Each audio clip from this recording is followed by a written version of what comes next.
You know, there is something quite curious about this whole business of what we call spiritual awakening.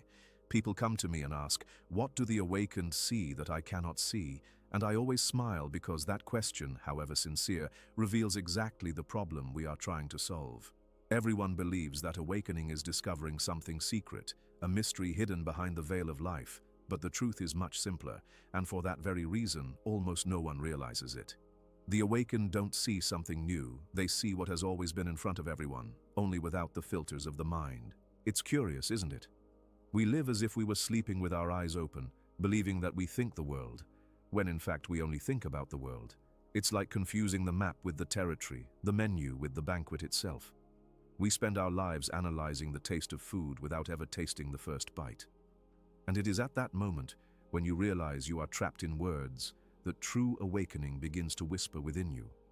What the awakened see is not another world.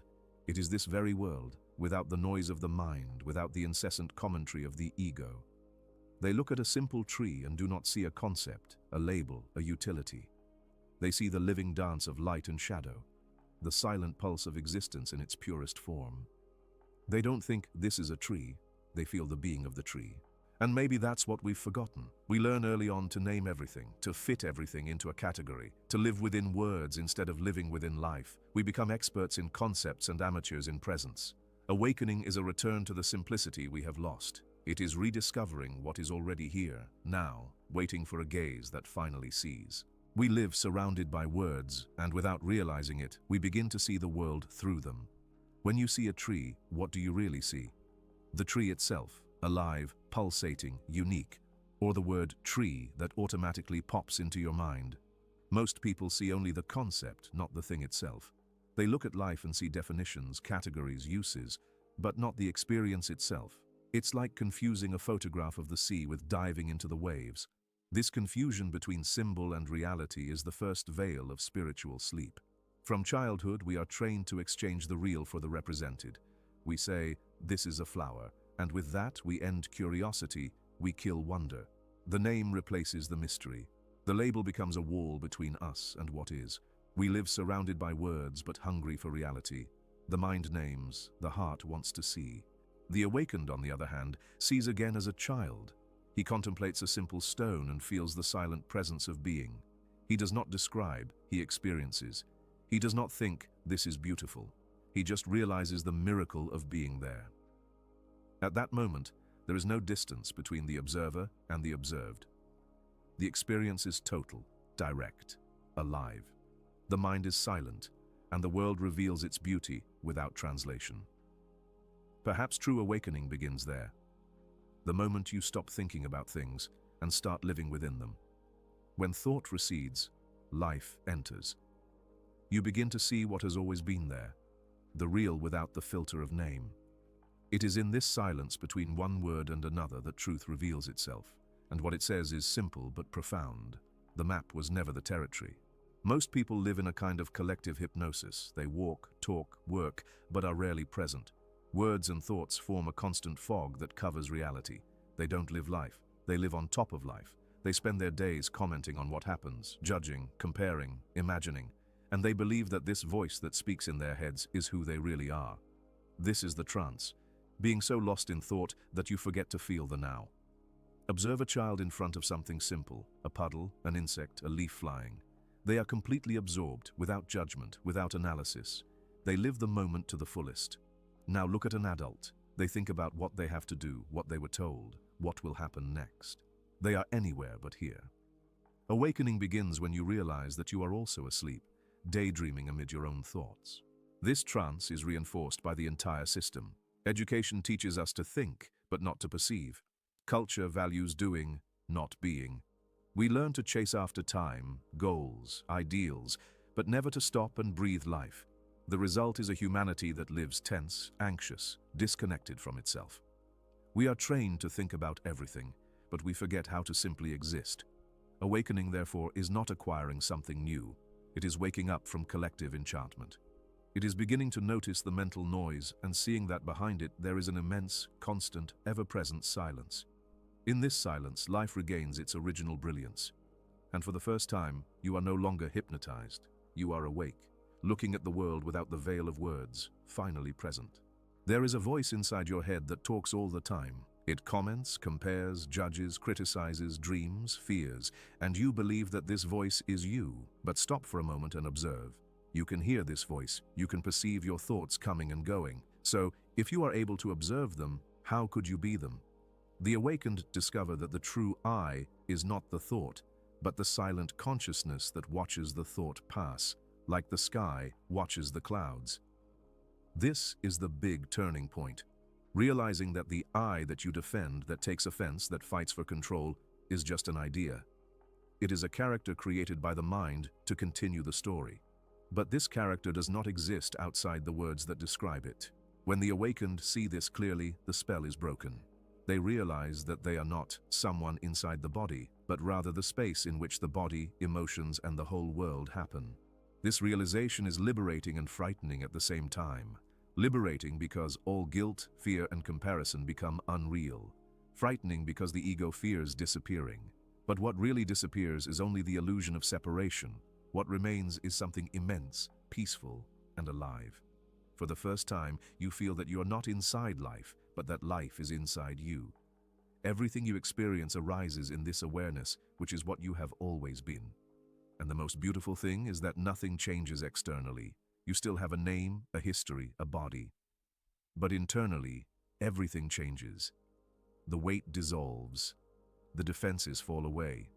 Existence ceases to be a battle and becomes a natural flow of being. It is the moment when the mask falls, and you discover that there was never an actor behind it, only the stage itself, the space where the play takes place. When this is seen, there is nothing left to prove. You are not someone trying to be awake. You are awakening itself, recognizing itself. Life goes on, but now there is lightness, there is peace, there is a silent freedom that no effort can achieve, because it was never lost. The awakened person perceives something that ordinary thinking cannot comprehend. Nothing exists in isolation. Everything that is depends on everything else that is. You cannot have up without down, inside without outside, or me without other. Just as the crest of a wave cannot exist without the ocean below, you cannot exist separate from the whole. The illusion of separation is what creates fear, conflict, loneliness. When it dissolves, all that remains is the feeling of being at home, in everything, with everything, being everything. Every breath is a reminder of this unity. You breathe in the world and the world breathes you in. The air that now enters your lungs has been in the leaves, in the clouds, in the lungs of other beings. Where do you end and the universe begin? This boundary is imaginary, drawn by the mind to feel in control. But in reality, you and the world are one movement, like the sea becoming waves, the universe becoming you. And when this vision deepens, a new way of living emerges. The other ceases to be other. The suffering of others touches you as your own. Compassion is not a moral duty, but a natural consequence of understanding that hurting others is hurting yourself. Everything you do to the whole of which you are a part. This is not a belief. It is a direct, luminous, inevitable perception. In this state of consciousness, the world ceases to be a battlefield and becomes a living symphony. The pains, the joys, the losses, and the encounters are different notes playing the same song. You no longer need to struggle to be something. You are already the dance happening. The ego tries to control the waves. Awakened consciousness just surfs them. And then, for the first time, there is harmony between what is and what always has been. Observe your body for a moment. You don't need to remember to breathe or make an effort to make your heart beat or your blood flow through your veins. All of this happens on its own, spontaneously. There is an invisible intelligence moving every cell, orchestrating millions of processes without the slightest intervention from your thoughts. That same intelligence makes the grass grow, makes it rain, makes the sun rise. It is life living itself, and you are part of that movement. The ego, however, insists on believing that it is in control. It says, I did this, I decided that, I control my destiny. But if you look closely, you will see that thoughts arise on their own. Emotions come and go without permission, and actions simply happen. The notion of an internal controller is just another story told after the fact. The truth is that you are being lived by life itself, just as a wave is moved by the ocean. When the awakened one realizes this, a deep relief occurs. All the tension of trying to make life work dissolves. A silent confidence arises, a natural surrender to the flow of being. Life is no longer a sequence of anxious decisions, but a spontaneous dance in perfect harmony with the whole. And in this surrender, fear loses its power, because fear is born of control, and control is an illusion. To see the intelligence of nature is to recognize that the universe knows exactly what it is doing, that the same power that transforms caterpillars into butterflies is what transforms you, moment by moment. Awakening is not becoming something greater, it is realizing that there has never been a separation between you and the force that moves the cosmos. When this is seen, life ceases to be a burden and becomes a continuous miracle, an infinite breath of being itself. We live believing that we are navigators steering the ship of our own lives, rowing against time, trying to reach some place called the future. But the awakened see that this is just another illusion created by the mind. Time, as we conceive it, is a story. The past is a memory, recounted now. The future, an expectation imagined now. Only the present exists, and everything else is shadows cast upon it. The mind lives divided between what has already been and what is not yet. It tortures itself with regrets, worries about possibilities, and in this back and forth misses the only moment where life really happens, the now. It's like chasing the horizon. The more you try to reach it, the further away it gets. The awakened, on the other hand, stop running. They rest in the present and discover that what they were looking for was always here. And with time comes the myth of control, the idea that we are the absolute authors of everything that happens. But look closely. Thoughts arise without warning, emotions appear uninvited, and decisions simply spring forth. The supposed controlling self is just a narrative constructed after the fact. Life is not under your command. You are the very movement of life happening, the river flowing, not the boatman fighting the current. When this truth is felt, a deep silence emerges. You realize that there is no possible mistake, because there is no separation between you and the process of existence. Everything is unfolding exactly as it should. This surrender does not bring passivity, it brings peace. The awakened one acts, but does not struggle, chooses, but does not fear, lives, but does not cling to the outcome. Because they have understood that time and control are just stories told about the eternal now. And in this surrender, real freedom arises. Not the freedom to do whatever you want, but the freedom of not needing to control anything. The universe is not something that happens to you, it is something that happens as you. And in that instant, the now ceases to be a point in time and becomes eternity itself. There comes a moment when the awakened person realizes something that changes everything. He is not the body, nor the mind, nor the character that the world sees. He is the consciousness in which all this appears. Thoughts come and go, emotions rise and dissipate, experiences change. But there is something that never changes, the simple fact of being conscious. This silent presence, this I am without history, is what you really are. When this truth is revealed, the world is transformed without anything having to change. Things continue to happen, but there is no longer a someone trying to control them. You are not the actor, you are the stage. You are not the wave, you are the entire ocean moving in the form of a wave. And in this view, the duality between subject and object dissolves. Everything that exists, sounds, shapes, thoughts, people, arises within the same consciousness, like clouds in the same sky.